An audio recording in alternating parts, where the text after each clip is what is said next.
Check. ఈ దినవాక్య ధ్యానాంశము ఆత్మ నడిపింపు కొరకు. అపోస్తుల కార్యము 13వ అధ్యాయము 2వ వచనం. వారు ప్రభును సేవించుచు ఉపవాసము చేయుచుండగా పరిశుద్ధాత్మ నేను బర్నబాను సౌలును పిలిచిన పని కొరకు వారిని నాకు ప్రత్యేకపరచుడి అన్నారు. ఆది అపోస్తుల దినముల యందు ఉపవాసం అనున్నది ఆరాధన క్రమంలో ఒక భాగముగా ఉంది. ఎలాగో ఆదివారం కూడుకుంటున్నారో అలాగే ఉపవాసం ఉండి ప్రార్థించుటకును సమావేశమవుతున్నారు. మన వాక్య భాగములో ఖచ్చితమైన ఉద్దేశముతో ఉపవాస ప్రార్థన జరిగినని గ్రహించుచూ ఉన్నాము.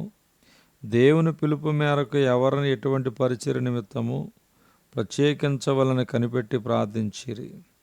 ఎవడనూ ఈ ఘనత తనకు తానే వహించుకున్నాడు గాని అహరోను పిలువబడినట్టుగా దేవుని చేత పిలువబడిన వాడై ఈ ఘనత పొందాడు. హెబ్రీ 5:4. అందువలన పిలుపును ఏర్పాటును నిశ్చయము చేసుకునే నిమిత్తమును అప్పటి సంఘము ఉపవాసముండి ప్రార్థించును. నేటి పరిస్థితి వాక్యానుసారంగా లేదు. ప్రభు నన్ను సేవకు పిలుచుచున్నాడు అని చెప్పుచు సేవను ప్రారంభించుచున్నారు. కానీ కొంతకాలము గతించినప్పుడయ్యో అనవసరముగా తొందరపడితేనని ఆవేదన చెందుతున్నారు.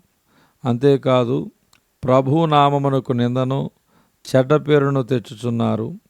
ప్రభు నన్ను సేవకు పిలిచినప్పుడు కొన్ని దినాలు ఉపవాసం అనేది ఉండటము జరిగినది. పాటించవలసిన నియమాలు కఠినముగా ఉండవచ్చు కానీ మీరు ఖచ్చితముగా జయం పొందుతారు. కనీసం 1-2 దినములైనను ఉపవాసం ఉండి ప్రార్థించండి. తదుపరి ఎక్కువ దినములు ఉపవాసం ఉండవచ్చు. ఉపవాసం ఉండి ప్రార్థించువారు ప్రభువు జవాబిచ్చు వరకు కనిపెట్టవలెను. మన వాక్య భాగములో పరిశుద్ధాత్మ మాటలాడు వరకు ప్రార్థన కొనసాగించినట్లు చూచుచున్నాము.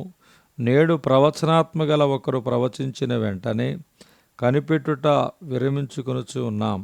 అయితే బైబిల్ 2-3 నోట నుండి వచ్చు ప్రభు మాటల వలన మనము నిశ్చయము చేసుకొనవలని చెప్పుచున్నది.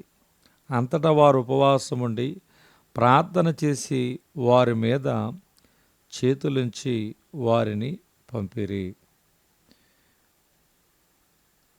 జ్ఞాపకమునకు పరిశుద్ధాత్మ చేత పంపబడిన వారై అని అపోస్తుల కార్యములో 13:4 వచనంలో చూస్తున్నాం.